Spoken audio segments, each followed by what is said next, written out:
Bismillahirrahmanirrahim. Assalamualaikum warahmatullahi wabarakatuh. Alhamdulillahirabbil alamin. Summa salatu wassalamu ala nabiyyina Muhammad wa ala alihi sahbihi ajma'in. Wa sallallahu subhanahu wa ta'ala aymunna alaina bi'ilmin nafi' wa 'amalin salih wa ifaqina fid din wa aftalana futuhal arifin wa rizqan ikhlasan fil aqwali wal amali. Allahumma amin. Ahibati fillah, ikhwan sekalian yang diberkahi oleh Allah Subhanahu wa taala dan disayangi. Hari ini kita kembali melanjutkan hadis Arba'in An-Nawawiyah dan kita masuki hadis yang ke-11 tentang bagusnya Islam, tentang meninggalkan perkara-perkara yang meragukan. Qala mu'allif rahimahullahu ta'ala, Al-hadithu al-hadi ashar, dari sahabat An Abi Muhammad Hasan bin Ali bin Abi Talib, sibti Rasulullah sallallahu alaihi wasallam wa rihanatihi radhiyallahu anhuma. Qala hafiztu min Rasulillah sallallahu alaihi wasallam, da' ma yuribuk ila ma la yuribuk. Rawahu Tirmizi wa Nasa'i wa qala Tirmizi haditsun hasanun sahihun. Hadis ke-11 dari Abi Muhammad Al-Hasan bin Ali bin Abi Talib. Ini cucu sibti Rasulullah sallallahu alaihi wasallam. Kalimat sibti itu adalah jalur dari wanita. Ya, sibti.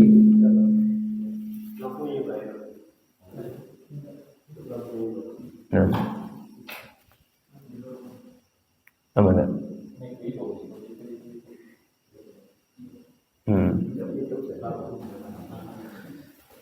Ya, kita ulangi. Hadis dari Hasan bin Ali bin Abi Talib, sibti Rasulullah. Sibti itu adalah cucu dari jalur perempuan. Siapa? Cucu dari jalur perempuan, anaknya Rasul dari Fatimah. Fatimah suaminya Ali dan Fatimah memiliki anak Hasan dan Husain. Kalau dari jalur laki, yaitu disebut dengan hafidun. Ya, hafidun. Kalau dari jalur laki-laki. Namun Rasulullah SAW tidak memiliki cucu dari jalur laki-laki, sebab anak laki-laki beliau semuanya meninggal. Nah, Uraihanatih, dan beliau ini Hasan dan Husain itu adalah kesayangan Rasul sallallahu alaihi wasallam. Nabi, kalau beliau mengatakan hafiztu min Rasulillah, saya hafal dari Rasul sallallahu alaihi wasallam. Da' ma yuribuk ila ma la yuribuk. Tinggalkanlah perkara-perkara yang membuat dirimu ragu, dan kembalilah kepada perkara-perkara yang membuat dirimu tidak ragu. Ya, jadi kalau ada perkara yang meragukan kita, tinggalkan itu. Kita kembali kepada sesuatu yang membuat diri kita itu tidak ragu. Hadis ini diriwayatkan Tirmizi, Nasa'i dan Imam Tirmizi mengatakan hadis ini derajatnya hadisun hasanun, hadis hasan dan sahih. Ikhwan sekalian, ada hal yang menarik yang perlu kita sampaikan di sini adalah terkait dengan Hasan. Hasan ini adalah cucu Rasul, kesayangan Rasul sallallahu alaihi wasallam. Di antara bentuk keutamaan yang dimiliki oleh Hasan ini dibandingkan dengan cucu yang lainnya seperti Husain, terdapat dalam sebuah hadis dari sahabat Abu Bakrah Nafi bin Haris. Hadis ini dikeluarkan oleh Imam Bukhari. Kata Nabi SAW, inna ibni hadza sayyidun. Ini tentang Hasan. Wahai sahabatku, saya punya cucu nih Hasan. Dan pernah dalam sebuah khatib, sebuah perkumpulan Rasulullah SAW sahabatnya, Rasulullah SAW meletakkan beliau di samping kirinya atau di samping kanannya, kedua-dua cucunya itu. Kadang-kadang beliau melihat sahabat, kadang-kadang beliau melihat cucunya ini. Nah, sambil mengatakan kepada sahabat Nabi SAW, wahai sahabatku, saksikanlah ini cucu-cucu saya ini, khususnya Hasan, itu adalah sayyidun, ya, sayyid, penghulu dari tuan. Artinya beliau-beliau ini akan jadi pemimpin. Ya, dari jauh-jauh hari ini berita kabar tentang perkara gaib yang tidak diketahui oleh orang-orang kecuali mendapatkan izin dari Allah untuk Rasulnya. Dikabarkan oleh Allah, wahai Muhammad, kabarkan kepada orang setelah engkau, pada sahabat engkau, bahwasanya cucu engkau ini akan saya jadikan pemimpin di kemudian hari. Iya. Izin dari Rasul, izin dari Allah Subhanahu wa taala. Kemudian kata Nabi SAW, wala'allallahu ayyusliha bihi baina fi'atain azimataini minal muslimain. Nanti pada masa pemimpin mereka ini khususnya Hasan, Allah akan memberikan beliau untuk melakukan islah, perdamaian di antara dua fitnah yang besar di tengah-tengah kaum muslimin. Ternyata benar ikhwan. Tatkala ayah beliau meninggal, Ali bin Abi Thalib meninggal radhiyallahu anhu di tahun 40 Hijriah atau 41 Hijriah. Maka orang-orang atau kaum muslimin langsung membaiat Hasan bin Ali sebagai khalifah. Dan waktu itu ada sahabat Muawiyah bin Sufyan juga sudah dinobatkan pula sebagai khalifah di Syam. Karena Muawiyah ini begitu terkenal di sisi sahabat yang lainnya dengan kepiawaiannya dalam berperang, dalam kepiawaiannya dalam mengatur sebuah negara, intinya memiliki kekuatan yang super. Ya, sehingga sahabat Muawiyah mengklaim atau dideklarasikan oleh kawan-kawan yang lainnya, Muawiyah jadi pemimpin setelah Ali bin Abi Thalib. Iya, terjadilah dua pemimpin. Nah, Hasan dinobatkan pula pemimpin khalifah setelah Ali bin Abi Thalib. Nah, fitnah ini terjadi, ikhwan. Ya, fitnah kepemimpinan ini ya sudah terjadi setelah beliau ini. Dua fitnah ini akan terus berlanjut sampai intinya memperebutkan kekuasaan. Penguasa itu akan berlanjut terus sampailah kepada khalifah ya Umayyah. Awalnya pertama Khalifah Rasyidin, keempat khalifah ini tidak ada perebutan pemimpin.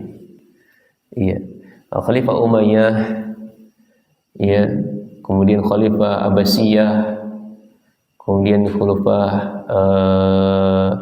Utsman otonom, ya, terjadilah perebutan pemimpin. Akhirnya saudara sama saudara saling membunuh. Nah, ketika Hasan dinobatkan menjadi pemimpin, jadi khalifah, ada satu hal menarik yang beliau khutbahkan, beliau sampaikan kepada kawan-kawan beliau yang waktu itu atau masyarakat waktu itu. Perkataan beliau begini, innama takrahunahu fil jama'ati khairum mimma tuhibbunahu fil furqah. Ini penggalan ini wajib kita catat sebagai tinta emas dalam dakwah ini, ikhwan. Ya. Kata beliau, ketahuilah oleh kalian semuanya, bertahan dalam persatuan walaupun menanggung pahit sama sekali, benar-benar pahit, tidak mendapatkan keinginan, kehendak individu-individu, itu lebih baik daripada kita inginkan akan tetapi berpecah belah sesama kita. Paham dan maksud perkataan beliau ini? Dalam dakwah, beliau sudah paham, sudah mendengar Muawiyah sudah dinobatkan sebagai khalifah. Beliau juga sudah dinobatkan khalifah. Yang beliau maksudkan lebih baik salah satu harus ada yang mundur daripada terjadi pertikaian, daripada terjadi pemberontakan atau pertumpahan darah sesama kaum muslimin. Beliau sah saja ingin melawan Muawiyah. Juga beliau mempunyai kekuasaan yang prajurit-prajurit yang banyak juga. Muawiyah pun kalau diajak perang juga mau. Nah, inilah kata Nabi SAW membenarkan sabda beliau ini. Nanti ketika dia jadi pemimpin, Hasan inilah orang yang mendamaikan dua fitnah yang sangat besar. Akhirnya Hasan mundur jadi pemimpin. Sebelum mundur ini negosiasi dulu. Datangi karena semuanya sudah membawa pasukan. Hasan bin Ali bawa pasukannya banyak. Muawiyah juga membawa pasukannya banyak. Kemudian Hasan mendatangi Muawiyah. Kalau berperang ini banyak pertumpahan darah yang mati. Karena sesama kaum muslimin.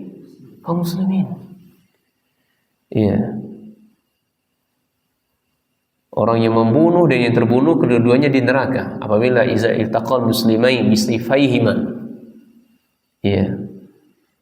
Jika dua orang mukmin bertemu kemudian di medan pertempuran berperang satu dengan yang lain.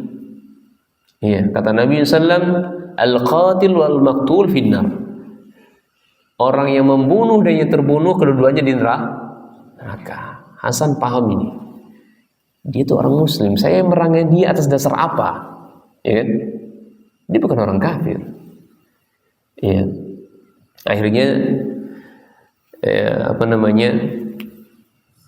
lakukan negosiasi. Negosiasi artinya perjanjian. Perjanjian. Apa isi perjanjiannya? Isi perjanjiannya adalah Hasan menyerahkan kekuasaan kepada kepada Muawiyah itu dalam rangka menjaga persatuan. Wahai Muawiyah, ini pemimpin, ambillah, daripada kita bentrok, daripada kita berperang bercucur darah. Saya ingin umat Islam ini bersatu.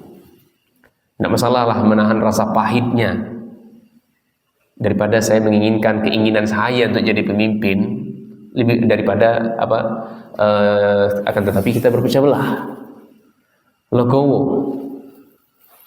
Ini syarat yang pertama. Yang kedua, kata Hasan, wahai Muawiyah, ketika engkau menjadi pemimpin, saya berpesan, pimpinlah umat Islam ini dengan kitabullah dan sunnah Rasulnya. Yang ketiga, isi perjanjian tersebut, Muawiyah tidak menunjuk pengganti beliau setelah beliau wafat. Dan urusan kepemimpinan itu diserahkan ke majelis syura, majelis musyawarahnya kaum muslimin. Jadi ketika engkau memimpin, kamu gak boleh nunjuk anakmu jadi pemimpin berikutnya atau dibaiat oleh masyarakat untuk menjadi pemimpin berikutnya, tapi serahkan ke majelis syura. Biar kaum muslimin yang menobatkan, yang membaiat siapa pemimpin setelah engkau.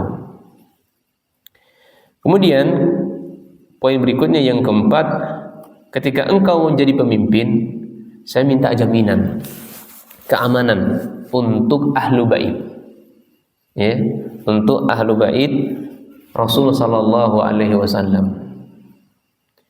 Ya. Nah, ketika Muawiyah memimpin dan beliau wafat, ya, tidak beliau berijtihad, ya, beliau berijtihad. Seandainya ijtihadnya para sahabat, kalau salah mendapatkan satu kebaikan, kalau benar mendapatkan dua kebaikan. Kalau secara tekstual melihat isi perjanjian itu, kita rasa sahabat Muawiyah melanggar perjanjian, ya kan? Nah, tapi para ulama menganggap seperti ini bukan melanggar perjanjian, ya, tidak melanggar perjanjian dan tidak berdosa, ya. Karena beliau berijtihad, ya, ijtihadnya sahabat itu sudah diridhoi oleh Allah Subhanahu wa taala. Demikian pula Hasan juga diridhoi oleh Allah Subhanahu wa taala. Ketika beliau wafat, beliau tidak berijtihad menjadikan anak beliau yang jadi khalifah setelah beliau. Ini Yazid bin Muawiyah, ya, Yazid bin Muawiyah, karena beliau beranggapan Yazid ini orangnya cekatan. Anak beliau ini kalau paham strategi peperangan, paham roda pemerintahan, seluk-beluk pemerintahan itu paham. Ketimbang beliau melihat sahabat-sahabat yang lainnya waktu itu. Iya. Ini ijtihadnya. Akhirnya dinobatkan. Allah taala alam bisawab, semoga saya tidak salah. Iya. Beliau berpandangan seperti ini, ya, karena Hasan meninggal duluan. Iya, karena janjinya apa? Setelah engkau menjadi pemimpin, maka kau nobatkan saya, kata Hasan, sebagai khalifah berikutnya.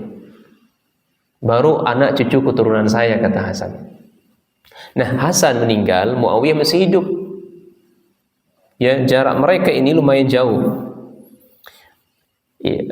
Al-Hasan bin Ali ini meninggal 50 Hijriah, sementara Muawiyah ini meninggal 60 Hijriah. Ada 10 tahun namanya. Ya. Ketika Hasan meninggal, maka yang ada Husain, dan beliau tidak menganggap Husain layak untuk menjadi pemimpin. Maka beliau berijtihad, ya, Yazid bin Muawiyah yang menjadi pemimpin waktu itu. Naam, ala kulli hal ikhwan, hal yang menarik yang bisa kita ambil faedah di sini, meskipun mereka sampai tidak satu pendapat dalam suatu masalah, ini masalahnya besar lah ikhwan. Ya, masalah agama, pemimpin, kekhalifahan, banyak umat yang diurus, banyak darah umat muslim yang diurus, perkara yang besar masalah pemimpin ini. Tapi beliau bisa merendahkan diri, mundur untuk sebuah kemajuan, mundur untuk sebuah, ya, perdamaian, persatuan kaum muslimin. Pelajarannya, kita yang tergabung di yayasan, ya, tergabung dalam forum-forum dakwah, maka yang dikedepankan itu adalah persatuan, ya, bukan perpecahan atau perbedaan. Masing-masing kita punya berbeda masing-masing kok dalam ijtihad dalam yayasan ini. Yang satu ijtihadnya ini, yang satu ini. Jangan sampai masalah gaji guru saja sampai main bacok-bacokan, sampai terlontar kata-kata kasar. ya, sampai naik suara, sampai memukul-mukul meja. La ilaha illallah. Ini tidak pernah dicontohkan oleh salaf dahulu. Ya.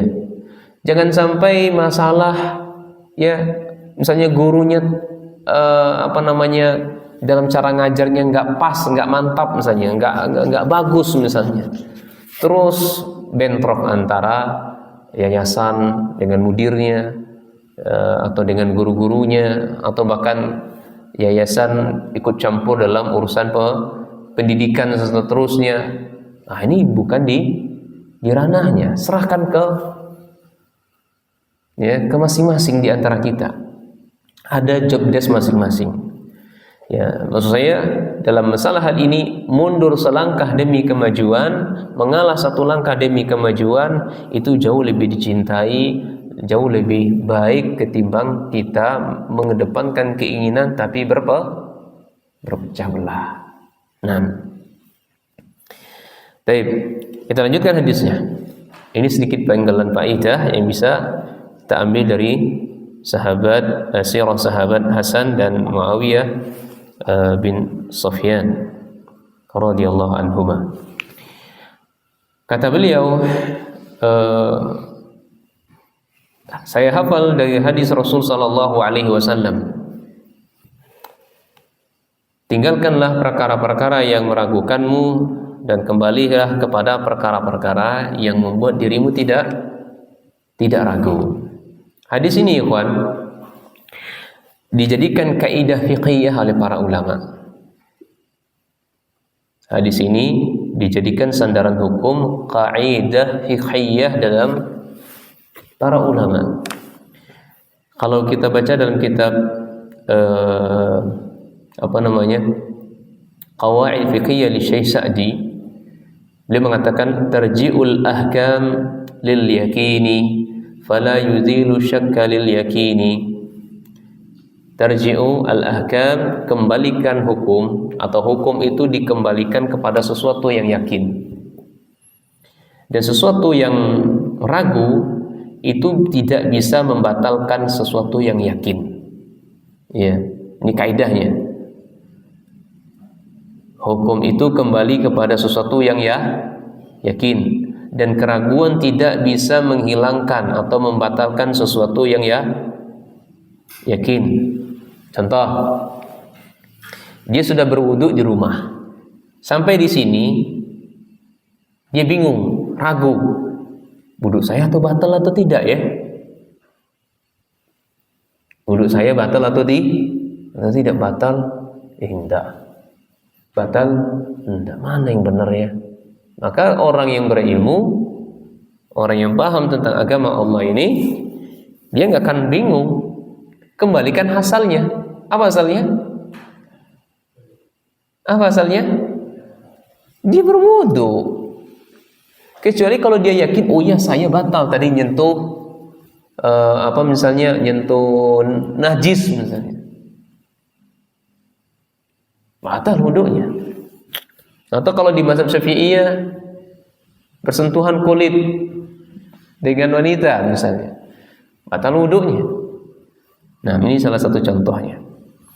Atau dalam sholat, ya, saya sudah baca Al-Fatihah atau belum tadi ya? Ragu dia. Atau sampai was-was jauh lebih nggak bisa lagi diterima.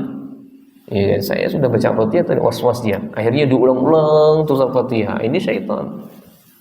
Maka kembalikan kepada hukum asalnya, dia sudah baca Al-Fatihah. Baik.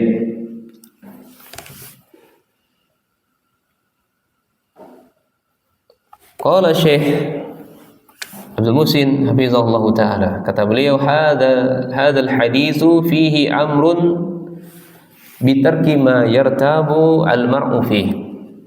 Ya. Kata Syekh, hadis ini di dalamnya terdapat perintah untuk meninggalkan hal-hal yang membuat seseorang ragu. Ini poin pertama. Dalam hadis ini terdapat perintah dari Allah untuk meninggalkan perkara-perkara yang seseorang ragu. Dan yang kedua, wala tatma'innu ilaihi nafsu, dan meninggalkan wala tatma'in, dan dia tidak merasa tenang dirinya. Saya ulangi, yang kedua ini dia, Allah perintahkan dia untuk meninggalkan hal-hal yang membuat dirinya tidak tenang. Allah perintahkan dia meninggalkan perkara-perkara yang membuat dirinya tidak tenang. Wa yuhdisu qallaqan wa tiraban fi nafsi. Hasilnya ini akan menimbulkan kegalauan dan kebingungan dalam diri seseorang. Jadi kalau kita tidak mau meninggalkan hal yang ragu, terus masih saja bercokol di diri kita ini merasa tidak tenang, dia akan galau dan dia akan bingung. Contohnya ini apa ya? Ini bercampur kotoran seni atau enggak nih? Ya kan? Ini contohnya. Masih bercokol, berpemahaman ini tercampur atau enggak, masih kuat. Akhirnya apa dia? Gelisah. Jiwanya tidak tenang. Tapi kalau tinggalkan, ya tinggalkan, kata Syekh, wa ayyasira ila ma yartahu ilaihi qalbuh. Kalau dia tinggalkan itu, dia berpindah, maka jiwanya ini akan tenang, hatinya akan tenang, wa tatma'innu ilaihi nafsu, dan jiwanya akan tenang. Iya. Sama juga contoh yang lainnya, orang yang bukan ragu lagi, masih terlilit dengan hutang riba, itu jiwa masih bercokol, masih bertahan dengan kubangan itu, hati dan jiwanya setiap hari merasakan kegelisahan, kegalauan, dan kebingungan. Tapi orang-orang yang berpindah dari itu, meninggalkan hal itu, hatinya akan tenang, jiwanya akan tenang. Wa hadzal hadisu syabihun bihi taqaddam fi hadis Nu'man bin Bashir. Hadis ini mirip dengan hadis sebelumnya yang sudah kita baca, hadis dari Nu'man bin Bashir. Faman ittaqa asyubuhat faqad istabra li dini wa irdih. Siapa yang menjaga dirinya dari perkara syubhat, maka dia sudah menjaga dirinya dan kehormatannya. Wa man waqa fi syubhat, siapa yang terjatuh, nyicip yang perkara syubhat atau coba-coba mau merasakan perkara syubhat, maka dia terjerumus waqa'a fi haram, terjerumus perkara yang haram. Iya. Wa huma yadullani ala anil muttaqi yanbaghi lahu alla ya'kul al-mal allazi fihi syubhah. Kedua hadis ini menunjukkan bagi orang yang bertakwa, hendaknya mereka tidak memakan harta yang di dalamnya ada syubhat, sebagaimana diharamkan atasnya memakan harta yang haram. Orang yang makan harta syubhat itu, ikhwan, gelisah hidupnya, bimbang, galau, nggak tahu tujuan. Ya, kredit dengan koperasi ribawi misalnya, dia akan kegalau, gelisah, bimbang, nggak tahu arah, dan perkara-perkara yang lainnya. Qala Ibnu Rajab fi Jami'il Ulum wal Hikam, Imam Ibnu Rajab Al-Hambali dalam kitab Jami'ul Ulum wal Hikam berkata, wa makna hadzal hadis yarji'u ila wuqufi 'inda syubhat wa tiqaiha. Hadis ini maknanya adalah hendaknya kita tuh kembali merujuk ila wuqufi inda syubhat, merujuk ya, ila wuquf, berhenti ketika ada syubhat, wa tiqaiha, dan melindungi diri kita dari syubhat.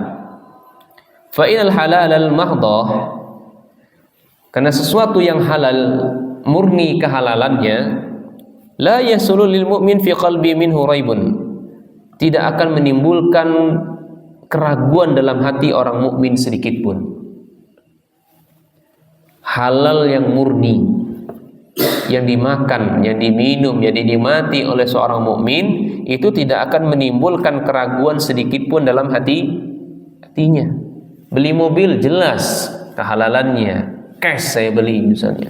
Kalaupun kredit dengan kredit yang syar'i, kita punya BMT misalnya, atau kredit dengan kawan kita tapi caranya syar'i, maka halal, kita nggak bingung, nggak bimbang. Ya. Warraibu bima'na al-qalaq. Ar-raib itu dimaknanya adalah al-qalaq, gelisah, cemas, risau, gundah gulana. Wattirab, wattirab itu kebimbangan. Bal taskunu ilaihi nafs, sebaliknya orang-orang yang menikmati kehalalan hatinya tenang, jiwanya tenang, wa yatma'innu bihi qalbu. Wa amma syubuhati, adapun orang yang menikmati syubuhat, fayahsulu biha lil qulubil khalaq, orang-orang yang menikmati syubuhat, pakaian ini enggak jelas datangnya dari mana, makanannya enggak jelas datangnya dari mana, ya. Ini akan membuat hati dia menjadi gelisau, cemas, gundah gulana, kebimbangan. Akhirnya apa? Al-mujibu lisyak, yang membuat dia ini ragu-ragu. Baik. Kemudian sedikit lagi kita baca. Ya. Qala aidan, Imam Nurajat juga mengatakan, wa hahuna amrun yanbaghi at-tafattunu lahu. Maka dari sini ikhwan, wajib bagi kita, amrun yanbaghi at-tafattun, kita perhatikan ini. Seyogianya bagi kita yang sudah mengetahui perkara syubhat, perkara haram tadi, perkara ragu-ragu tadi ini, maka menjadi porsi utama kita untuk memperhatikan apa yang ada di sekeliling kita. Wa huwa an tadqiq fi tawaqqufi inda syubhat. Hendaknya dia itu teliti dalam meninggalkan perkara syubhat. Innama yasluhu liman istaqamat ahwaluhu kulluha. Dia hanya pantas bagi orang-orang yang istiqomah keadaannya di jalan Allah Subhanahu wa taala semuanya. Ya, orang-orang yang menikmati hatinya tenang, jiwanya tenang, itu adalah orang-orang yang keadaannya selalu istiqomah di jalan Allah. Ya. Wa tashabahat a'maluhu fi taqwa wal wara. Setiap amalannya orang-orang yang setiap tasyabahat ini artinya serupa, sama, adalah amalannya fit taqwa wal wara, dalam ketakwaan dan kewaraan. Fa amma may yaqa'a fi intihai muharramat, adapun orang-orang yang terjatuh tidak mau meninggalkan keharaman, keharaman dilakukannya itu secara zahir lagi. Summa yuridu ayatawarra'a an syai', kemudian dia menghindari dari perkara syubhat. Min daqa'iq syubhah, yang syubhatnya itu sifatnya yang adalah sangat halus, ya, sangat enggak bisa kita deteksi. Fa innahu la yuhtamal lahu dzalik, maka dia tidak akan mampu untuk memendungnya. Ya. Orang-orang yang enggak mau berhenti terus menikmati perkara yang haram secara terang-terangan, dia dipastikan dia akan bisa menghindari perkara syubhat. Iya. Tidak bisa dihindarkan secara pasti, dia tidak bisa menghindarkan perkara-perkara syubhat, apalagi syubhatnya itu sangat halus.